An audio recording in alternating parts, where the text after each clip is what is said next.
ఎలా గెలుస్తారు ఇంతవరకు? ఇది మహాకూటమి అన్నారు అంటే కాంగ్రెస్ పార్టీ వ్యతిరేక పునాదులపైన ఏర్పాటైన టీడీపీతో ఈరోజు మీరు పొత్తు పెట్టుకున్నారు. అసలుకి తెలుగుదేశం పార్టీ అంటేనే పరాయి దేశం పార్టీగా చూస్తారు ఇక్కడ తెలంగాణ. టీఆర్ఎస్ పార్టీ కావచ్చు, కొంతమంది ప్రజలు కావచ్చు, పరాయి పార్టీ, అది ఏదో పక్క దేశం పార్టీ అన్నట్టు చూస్తారు తెలుగుదేశం పార్టీని. ఈరోజు తెలుగుదేశం పార్టీతో కాంగ్రెస్ పార్టీ పొత్తు పెట్టుకుంది అంటే కాంగ్రెస్ పార్టీ, తెలుగుదేశం పార్టీ, తెలంగాణ జనసమితి, వామపక్షాలు ఇవన్నీ కలిసి ఈరోజు పొత్తులు పెట్టుకున్నాయి. ఈ మహాకుటుంబంలో భాగంగా ఇంతవరకు సీట్ల సర్దుబాటు కాలేదు. ఎవరికి వారు అసలు ఎవరికి ఎన్ని సీట్లు వస్తాయి అనేది కూడా ఇంకా తెలియదు. టీజేఎస్ 15 సీట్లు అడుగుతుంది, టీడీపీ 30 సీట్లు అడుగుతుంది, వామపక్షాలు కూడా దాదాపు 10 నుంచి 19 సీట్లు అడుగుతున్నాయి. ఈ సర్దుబాటే కాలేదు, ఎవరు అభ్యర్థులను తెలియదు, ఈ గందరగోళంలో ఉంది.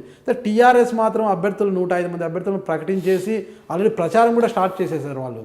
అయితే వాళ్ళ ముందు మీరు ఎలా అంటారు? అసలు ఇంకా మీరు అభ్యర్థులే ప్రకటించలేదు, ఏ విధంగా ముందు అడిగింది అది ఆంధ్ర పార్టీ అని అంటున్నారు, రైట్?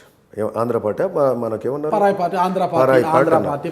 మరి అదే పరాయి పార్టీది ఆ రోజు లెటర్ తీసుకున్నారు కదా మీరు తెలంగాణ కోసం. చంద్రబాబు గారు ఆ రోజు లెటర్ ఇస్తే మనకు సగం బలం వచ్చింది కదా ఆ రోజు, రైట్? కాంగ్రెస్ ఎట్లనో మొదటి నుంచి కొట్లాడినాం. చంద్రబాబు ఒక లెటర్ ఇస్తే దట్ సపోర్టెడ్ అస్. ఇదే చంద్రశేఖర్ నువ్వు అడిగి తీసుకున్నావు, ఆయన మీటింగ్లో ఆయన సపోర్ట్ చేస్తే నిలబడ్డావు, ఆయనతో అలయన్స్లో ఉన్నావు. ఈరోజు ఆయనతో కొట్లాడుతావు, మహాకూటంలో నువ్వు ఉంటావు. ఈరోజు మహాకూటం వేరే వాళ్ళు కట్టొద్దా? ఈరోజు పరిస్థితి అండి, ఈరోజు ఉమ్మడి రాష్ట్రంలో తెలంగాణ ప్రజలు వివక్షకు గురైనరు. ఈరోజు స్వరాష్ట్రంలో వివక్షకు గురవుతున్నాం. ఒక కుటుంబ పాలన నడుస్తుంది, అన్యాయం జరుగుతుంది. ఈరోజు ధర్నాలు చేయనిస్తలేరు, ఆఖరికి ఢిల్లీలో జంతర్ మంతర్లో ధర్నాలు చేయనిస్తారు. ఈడ స్వరాష్ట్రంలో, సొంత రాష్ట్రంలో అంత పెద్ద గట్టి ముఖ్యమంత్రి రాజశేఖరుడు ఉన్నప్పుడు కూడా ఈయన పార్టీ ఆఫీస్కి స్థలం ఏమంటే ఇచ్చిండు. వింటుర్రా? ధర్నాలు చేయనిస్తే జయనిచ్చిండు, ఉద్యమాలు చేయనిస్తే జయనిచ్చిండు. అది అన్నట్టు పరిస్థితి అది. ఈరోజు ఈయన కోదండరామ్ సార్ని అరెస్ట్ చేస్తాడు, దీక్షలు చేయనివాడు, మందకృష్ణని అరెస్ట్ చేస్తాడు, గద్దర్ని అరెస్ట్ చేస్తాడు. అంటే ఎవరిని పరిగణనలోకి తీసుకోడు. ఒక ప్రజాస్వామిక పాలన నడుస్తుంది. ఇటువంటి పాలన ఈ 60-65 ఏళ్ళ చరిత్ర, రాష్ట్ర చరిత్రలో ఎప్పుడు జరగలేదు. అంటే ఇది మరి మీడియా కూడా చాలా ఎక్కువగా ముందే మాట్లాడాల్సిన అవసరం ఉండే. మీడియా గొంతులు కూడా నొక్కిండు, ప్రజల గొంతులు నొక్కుతున్నాడు కేసీఆర్ గారు. ఇది చాలా అప్రజాస్వామిక పరిస్థితి. ఈరోజు అభివృద్ధి కావాలండి, సంక్షేమం కావాలండి, బట్ ఈ రెండింటికంటే ఎక్కువ ఆత్మగౌరవం ఇంపార్టెంట్. మన తెలంగాణ ప్రజల ఆత్మగౌరవం కోసం తెలంగాణ రాష్ట్రం తెచ్చుకున్నాం. కానీ ఇలాంటి కుటుంబ పాలన, ఇంట్లోకెళ్ళి ఎల్లనోడు, సెక్రటరేట్ పోనోడు, ఆయన కుటుంబం, కొడుకు, కోడలు, అల్లుడు, సడ్డకుని కొడుకు, వీళ్ళతోటే పాలన అనుకుంటే మాత్రం ఇది తప్పు. ఇది మంత్రులకు అపాయింట్మెంట్ లేదు, ఎమ్మెల్యేలకు అపాయింట్మెంట్ లేదు. ఇది కాదు పరిస్థితి. ఇది నాటి పరిస్థితులు సరే మనం కావాలనుకున్నాం, వచ్చింది. బట్ ఈరోజు ఇంకా అంతకంటే అద్భుతమైన పరిస్థితి ఉంది. సార్ మీకు టికెట్ వచ్చి మీరు గెలిస్తే భువనగిరిలో ఈ రోజు వరకు అంటే పైల శేఖర్ రెడ్డి, ఎమ్మెల్యే పైల శేఖర్ రెడ్డి చేయలేని అభివృద్ధిని మీరు ఏ అభివృద్ధిని చేసి చూపిస్తామంటారు? అసలు మీ విజన్ ఏంటి? అసలు మీ అజెండా ఏంటి? ఈరోజు అంటే మేము స్థానికమైన మేనిఫెస్టో కూడా పెట్టుకుంటున్నామండి. అంటే పిసిసి గారు కూడా చెప్పారు మీరు. అయితే మేము ఫర్ ఎగ్జాంపుల్ మేము ఈరోజు ఒక మేనిఫెస్టో పెట్టుకున్నామండి ఈరోజు. అంటే పిసిసి గారు చెప్పకముందు కూడా, ఉత్తమ్ కుమార్ గారు చెప్పకముందే ఇది ఒక 6 నెలల కింద ప్రింట్ చేసుకున్నది, రైట్?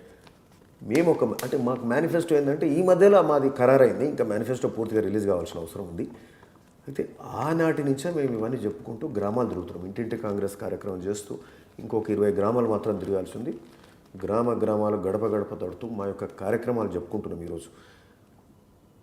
అంటే మా యొక్క అంశాలన్నింటినీ కూడా రాష్ట్ర స్థాయిలో కేసీఆర్ ఏ విధంగా వైఫల్యం చెందిండో, లైక్ డబుల్ బెడ్రూమ్ ఇండ్లు అన్నాడు, కట్టేయలేదు.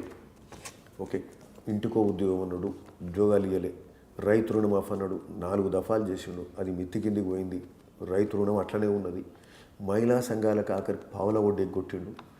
పావుల వడ్డీ కాంగ్రెస్ ఇచ్చింది, ఈయన అది కూడా ఇవ్వలేని పరిస్థితి. పైసలుండి అంటే ఆఖరికి ఫీజు రియంబర్స్మెంట్ చదువుకునే పిల్లలకు కూడా, ఎవరైతే విద్యార్థుల ఉద్యమాల ఫలితంగా తెలంగాణ రాష్ట్రం వాళ్ళ ముఖ్య పాత్రతో వచ్చిందో ఆ విద్యార్థులను కూడా పక్కకు పెట్టిండు. వాళ్ళ మీద కూడా ఏమాత్రం కనికరం లేని కేసీఆర్ ఈరోజు ఓన్లీ ప్రాజెక్టులు, రీడిజైన్లు, 1000 కోట్ల బడ్జెట్లు పెంచాడు. దాదాపు 1,00,000 కోట్ల బడ్జెట్ పెంచి కాళేశ్వరం ప్రాజెక్ట్ అండి ఒక 1 ఎకర్ కాస్ట్ 1,50,000 అవుతుందంట. 1,50,000 అయితే ఆ ఎకరానికి వచ్చే పంట 50,000 రాదు, 1,50,000 వెచ్చించి చేస్తూ ఉంటున్నాడు. అంతకుముందు కాంగ్రెస్ కూడా అదే ఎక్స్టెంట్ అయిన 16 లక్షల ఎకరాలకు 35,000 కోట్ల బడ్జెట్ మాది ఉండే. సరే తర్వాత 3-4,000, 4-5,000 పెరుగుతుండేనేమో. 1,85,000 కోట్ల బడ్జెట్ అది పెట్టాడు. మహబూబ్ నగర్కు 50,000 కోట్ల బడ్జెట్ చేశాడు. అంటే అవసరం లేని మేరకు చేస్తూ ఇక్కడ ఫీజు రియంబర్స్మెంట్ ఇవ్వడు, ఈడ మహిళా సంఘాలకు పావులా వడ్డీ ఇవ్వడు, మళ్ళీ రైతులకు రుణమాఫీ చేయడు, ఇండ్లు కట్టియడు, అవసరాలు మాత్రం తీర్చాడు. అంటే ఆడ కమిషన్లు వస్తాయి, నా ఇష్టం వచ్చిన కార్యక్రమం నేను చేసుకుంటాను. మీరు చూస్తున్నారు ఐ డ్రీమ్ న్యూస్ని. మీరు చూస్తున్నది ఐ డ్రీమ్ న్యూస్. అంటే కళలని నిజం చేస్తూ ప్రజలకి నిజాలని కళల ద్వారా తీసుకొచ్చే ఐ డ్రీమ్కి మై బెస్ట్ విషెస్. మీరు చూస్తున్నది ఐ డ్రీమ్ న్యూస్. మీరు చూస్తున్నారు I dream channel. For more videos, please subscribe iDream. మరిన్ని వీడియోల కోసం ఐ డ్రీమ్ని సబ్స్క్రైబ్ చేయండి. Please subscribe I dream. And I'm very much satisfied with the way interview went on. Kindly subscribe to iDream. For more videos, subscribe to iDream. And loads of fun entertainment and content. Do watch